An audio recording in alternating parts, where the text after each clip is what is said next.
मो गौरी दीदी दुईटा छुआ मरीगला यही माधवी राक्षसी आउ बीणा राक्षासुणी तांकरी चक्रांत षड्यंत्र मरीगला पीयूष से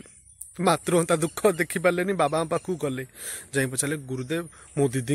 एभली परिस्थिति दयाकोरी आप घर को आसतु बाबा से दिव्य शक्ति बस कहले बाबा मुझे पहुँचु जा चिंता करनी पहुँचुची जिते बाबा आसी घरे पहुँची कि गोटे भल कहूँ चाहते से समय बीणा राक्षासुणी जो भाया रेट्रे आज पूरा बड़ आकार पूरा कब्जा कर रखी माने एमती षड्यंत्र करी पूरा कब्जा कर रखी से आज Siddharth river Kedar Gauri episode T पूरा जबरदस्त हम रिव्यू आकार रे तो निहाती भाव आज गोटे नुआ स्टाइल वीडियो करुच्ची कंप्लीट देखिए कंप्लीट देखिले भल लगे पूरा वीडियो मस्त लगे पूरा भाई तेबे डेरी न करिकी आसंतु देखिबा। नमस्कार जय जगन्नाथ आज नुआ एक केदार गौरी एपिसोड को आपण मानक स्वागत करुच्ची दिल से स्वागत करुच्ची आज भिडियोटी जबरदस्त हवा जाऊँगी कारण आज गुरुदेव आसुँच कि गौरीर दुईटा छुआ बंची एवं हिंट देबे कि नाई कारण आसुरिक शक्ति जेहेतु घरे अच्छी से हिंट देले सेटा तांका पाखरे पहुंची पारुची ना नाई सफल होउची ना नाई तो निहाती भाव समस्ते हृदय मध्यरु जय जगन्नाथ कहवा एवं निहाती भाव प्रभु आराधना करिया कि केमिति आज गुरुदेव गोटे खुशी खबर दियंतु कि गौरी तांका छुआ विषय भल खबर पाई पारु जो से मानसिक प्रताड़ना अच्छी सेटा दूरीभूत हो एति ही चाहिए आ सहित भिडियोटी कंप्लीट वाच करी मो चैनल को सब्सक्राइब करी जो सब्सक्राइब कर बेल आइकन को ऑन करेंगे नोटिफिकेशन ऑन करेंगे सबुदिन यही वीडियो सब आप पहुंचापी ता सहित गोटे लाइक आगे निहाती देवे लाइक रे कंजूसी करेंगे आज्ञा लाइकटा हूँ मोर असली गहना मो वीडियो रोचे तेज चलते भिडियोटी देखा। यही कलिजुगे बर्तमान आसुरिक शक्ति पूरा बहुत स्पीड रे पूरा ग्रो होता है बर्तमान आज केदार गौरी से भाया किसी जिनस देखा मिले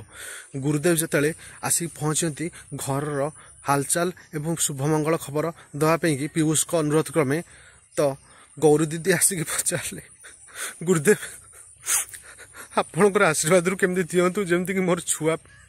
दीटाक छुआ फेरी आसवे यही भाव में गुरुजी का अनुरोध कले गुरुजी सेठू कहले तू व्यस्त हनी माँ मु धर्म रे तू अच्छु भात मिल खायापी कि तोर एति कहते से समय राक्षासुणी पीणा पलि आसला माधवी की से नहीं कि आसिक कहते रुहंतु गुरुदेव कुआड़े कौन कहते आपणकर भाया भंड आ ढुंगी बाबाजी बहुत मु देखी आउ आपण जमिति आसी आपणक मर्जी रे किंतु जाई परिबेनी एठू आपणकर इच्छा रे मु अच्छी मु बर्तमान तुमको ये अटके तो भाया भंड बाबाजी की मुझे अटकई रखी तो यही भाव में किसी कहले तापर किसी समय पर सी उठी जाक निवृत्त भाव माधवी पलि आसला सी भी साइड पड़ू आसी जगदेला रुह कुआड़े जीव माने देखंतु पापर सब विजय होची कलिजुगरे यही भाव में पीयूष किसी करि केदार किसी करि जेहेतु एमाने गार्डियन हिसाब से यही भाव में छद्मवेशी राक्षसी मैंने आसिक पहुँचिक ये कम कर तो किसी समय भितर सेठू बसिले कहले रुहंतु बर्तमान आपन को रखिबार माने होची कि आमर जो जमीबाड़ी बंटा हम सठिक भाव में आप बांटिया को आसतु आपंकर मनगढ़ा कहानी शुणा आम पाखे समय ना यही भाई कुलांगारी राक्षसी तो भाया एभली शैतान माइकिनिया मु कौटी देखनी सतरे तो मरी जाऊनु हाथ गोड़ खाई यार किसी समय पीसी माँ आसुँच कहते ए बीणा तो मर्यादार रह तू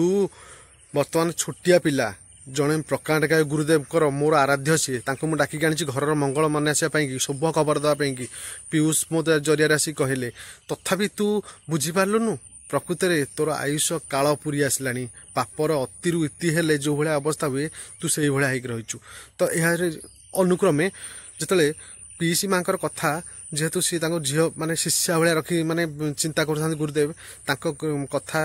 न काटी पारी से बसिले ना से छाड़ी पलाऊले बसा पचारे समस्त पुरोधा मानू मु कहूँ बर्तमान गौरी की टिके डाक कौन एतक असुविधा होती आपड़ से जानीपारे सेठू केदार जाकि गौरी की नहीं आसिले गौरी आस गुरुदेव डाकुंट तो गुरुदेव पाखक आसला गौरी ठिया कांदी कांदिका गुरुदेव कहतु मोर कौ असुविधा थिला जे कि ए जन्म मु छुआ जन्म करी कि बर्तमान बांझ भाया रोचे मोर दुईटा छुआ चलीगले बर्तमान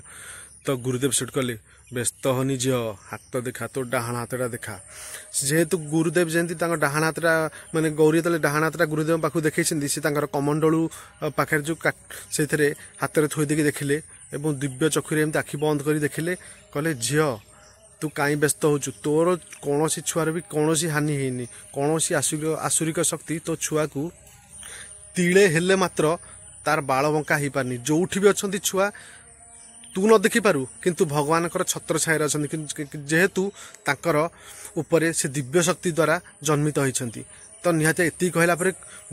ଘରେ ଖୁସିର ମାହୋଲ ସୃଷ୍ଟି ହେଇଗଲା ପୁରା ଏକାଥରକରେ ସତ କହୁଛନ୍ତି ଗୁରୁଦେବ ସତ କହୁଛନ୍ତି ସମସ୍ତେ ପଚାରିବାରେ ଆରମ୍ଭ କଲେ ଏହି ସମୟ ଭିତରେ ମାଧବୀକୁ ଚିନ୍ତା କରିଲା କ'ଣ ମୋର ଆସୁରିକ ଶକ୍ତି ଦୈବିକ ଶକ୍ତି ଉପରେ କମଜୋର ହେଇଗଲା ସତରେ କ'ଣ ବଞ୍ଚିଛନ୍ତି ତ ଭିକ୍ଷୁ ଏବଂ ମାଧବୀ ଏଇ ଦୁଇ ଜଣ ଯାଇକି ଡିସ୍କସନ୍ କରୁଛନ୍ତି ଗୋଟେ ବନ୍ଦ କୋଠରୀ ମଧ୍ୟରେ ତ ଏହାପରେ କ'ଣ ହେବ ଇଣ୍ଟରେଷ୍ଟିଂ ଜିନିଷ କାଲି ଦେଖିବା ତ ନିହାତି ଭାବରେ ଆଜିର ଭିଡ଼ିଓ ଏଇଠି ମୁଁ ରଖୁଛି ଆଶା କରୁଛି ଆଜିର କେଦାର ଗୌରୀ ଏପିସୋଡ଼ଟି ଆପଣଙ୍କୁ ପସନ୍ଦ ଆସିଥିବ ଯଦି ପସନ୍ଦ ଆସିଥିବ ନିହାତି ଭାବରେ ଆଉ ଥରେ କହୁଛି ଆଜ୍ଞା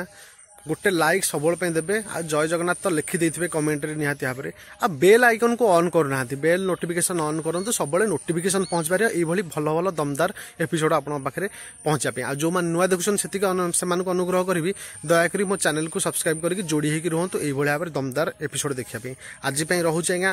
ରହୁଛି ନମସ୍କାର ଜୟ ଜଗନ୍ନାଥ।